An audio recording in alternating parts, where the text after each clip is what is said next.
Greetings, programs, and welcome to the RPG subframe. Just kidding, I'm not going to stick with that. Welcome to Elder Goblin Games, the Universalist TTRPG channel where the DCs are made up and the stats don't matter. Okay, this thing is way too hot and I can't keep that up for long. In continuation with the idea of GMuary, I'm here to talk about these two books. And I want to clear the air about something. I realize now by not talking about 5th edition D&D that I've given off this idea that I'm some OSR grognard and that I have some hatred for 5th edition. And it's just not true. I think that D&D 5th edition is a perfectly fine game and that you should run the game that you and your players are enjoying at your table. While there certainly are a lot of other games I'm just more interested in playing at the moment, the key word here is interested.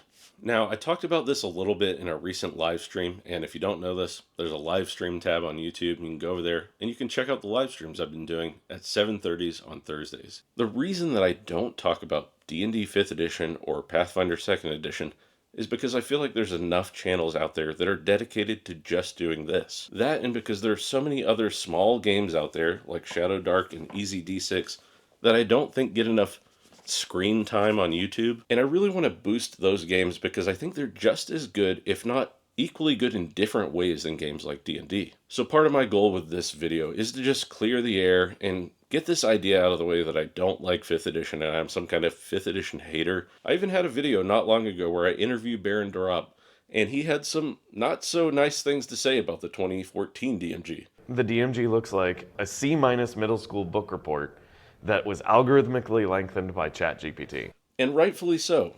In my opinion, this DMG doesn't do a good job of teaching players how to start playing the game, especially newer GMs. However, there is a part in that video where we start to discuss the 2024 DMG, and I think I even say I will reserve my judgment until after I read it. And shortly after shooting that video, I felt a little convicted for kind of bashing it, having not read it yet, so I went out to my local game store and grabbed a copy just to see what's going on. Because the point of my channel isn't some legalistic idea of just not talking about D&D, it's talking about ways that we can support new game masters and get them up to speed with running games. So I thought maybe this book is worth a look, and I should read it for myself before I start making opinions online, which is what I've been doing the last few weeks. And you ready to hear my opinion on this book? It's pretty good. Actually, I agree with what Professor Dungeon Master said. This may be one of the best, if not the best, official Dungeon Master's guides ever released for official D&D. Now, as much as I want to do my normal thing and read through it and tell you guys about the different sections in it, I'm kind of afraid to be honest. There's a lot of channels that have gotten flagged for showing pages from the book, so I may read a few snippets here and there, but I'm not going to show anything in this video, unfortunately. I just don't really trust the Wizards of the Coast / Hasbro lawyers to not come after me, and I'm not a big enough channel to fight back, so I'm not going to do it. So is the 2024 DMG worth your time as a new game master, especially if you're running 5th edition? My answer right out of the gate is yes. Absolutely yes. I was pleasantly surprised to read in this book lots of really great tips for new game masters, because whenever I read the 2014 DMG, I was sorely disappointed. In fact, this is the book I wish I'd had 10 years ago. It starts off with a bang in Chapter 1, just going over the basics of what a DM is supposed to do. I found Section 1 on preparing a session to be surprisingly useful. I think this is a great way for new GMs to establish a routine for prep at their tables. We have some great advice here about a 1-hour prep guideline and the best ways to use your preparation time at your table. There is a bullet point list here, which I'll risk exploring just a little bit and talking about because I think it's actually really good. And it actually mirrors what I talked about in one of my previous videos about having about 3 scenes per session.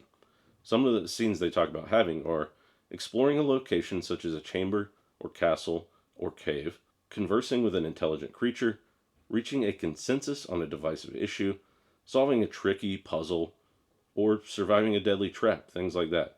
Maybe even having a combat encounter. Sound like games you've played? Then there's an excellent session on what to focus on during your session prep, and it breaks it down to if you only have 1 hour to prep. The first 3 steps they talk about for if you only have a 1 hour time to prep is focus on the story or adventure, identify the encounters, and create the maps for those encounters. Then we go over different ways of how to run a session, everything from recaps The encounters, letting the players talk, describing what happens, ending a session, passing time. These are really great headers and deserve reading, but again, not going to show them on the video because I don't want to get sued. I really love Chapter 2 in this book in particular. There's really great advice on running the game, things about knowing your players, different aspects of the game like acting, exploring, fighting, instigating, and optimizing. What problem solving and storytelling look like, or socializing within games like D&D. And then there's even meta advice for outside the games. Things like how to run different sized groups, what to do with absent players, incorporating new players, and having multiple DMs. Everything from tips on running social encounters to even travel planning on this cool sheet here. Point is, while half this book still is basically a magic item glossary, I think the front half is actually super useful for new game masters, especially if you're running 5e. Folks, I'm happy to say that this book gets a thumbs up from me. It actually has useful tips for new game masters who are coming into the hobby for the first time. Stuff that's not a basically incomprehensible reference guide with a few useful tables and paragraphs hidden deep within it. My takeaway? It's a really great book for 5th edition Dungeon Masters and Game Masters. But it's not the only book I would recommend for your table, especially if you're running non-D&D games. By no means do I think that this dense $50 book is the absolute first book you need to go and buy as a new game master. But if you're going to run 5e, it is a good choice. But among those choices, I think there are some other first options that I would choose for new game masters, and I'm going to go over those now. I've been preaching the good word of index card RPG for a long time on this channel. Even if you only pick it up for the Game Master's Guide within, it's well worth your money and time. Along with that, Mothership has an excellent heuristic for running adventures. It's really cheap, really accessible. Go find it. You can get the PDF, I think, for free or very cheap online, and it's a really good resource for how to set up and run an adventure. Other than those two, if you already think you have a great idea of what it means to be a good DM or GM, and you just need a few helpful tips, check out Knave 2e. It has a lot of great stuff under the Game Master duties and the player duties, and it's well worth a read. Of course, you knew it was coming. I'm wearing the shirt, but Crown and Skull Volume 1 has a lot of great tips for new Game Masters and old Game Masters as well. Plus, Volume 2 is right on the horizon and coming out soon. And in the background here, there's some great books for new and old Game Masters alike, and I'm just going to point to a few.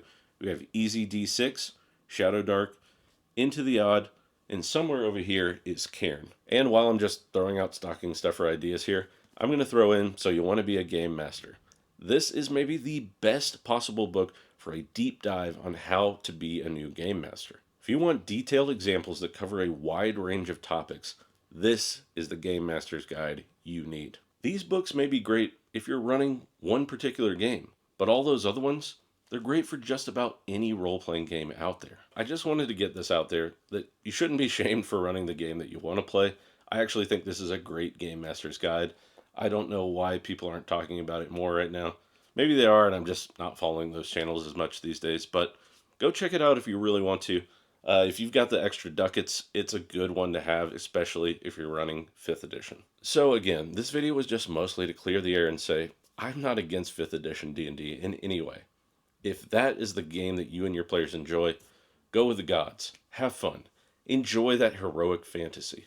I still enjoy it from time to time, but most of the time these days, I'm just looking for something a little lower fantasy, a little more down to earth. I've realized over time that not talking about D&D 5th edition has amounted in a lot of people's eyes to me not liking the game. This simply isn't true. I ran 3 D&D 5th edition campaigns for a total of almost 7 years.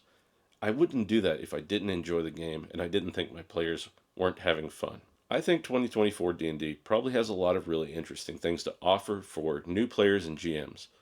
I've just been running it a while and I'm ready to move on and try other things for a bit. But don't get me misconstrued, this also isn't a D&D 5th edition apologist video. Other than this book right here, I've really been trying to avoid supporting WotC or Hasbro in general. I already own all the other 5th edition books. They're there if I want to play them. They've been sitting on my shelf for years at this point.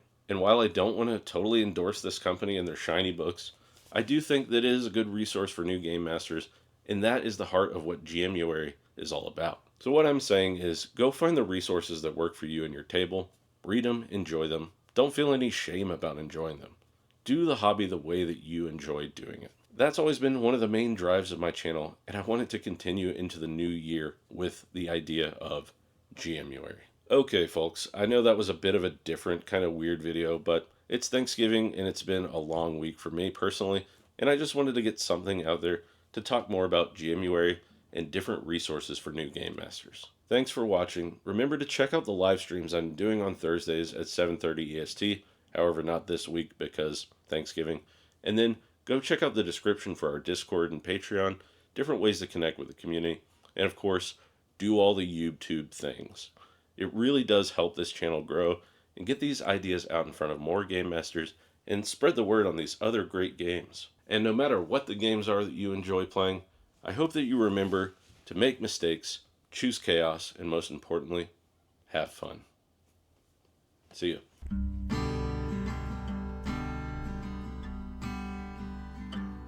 GMuary. Well, it's a month where game mastering's a little less scary. We can put down our torches, let someone else carry the burden of running the game. GMuary.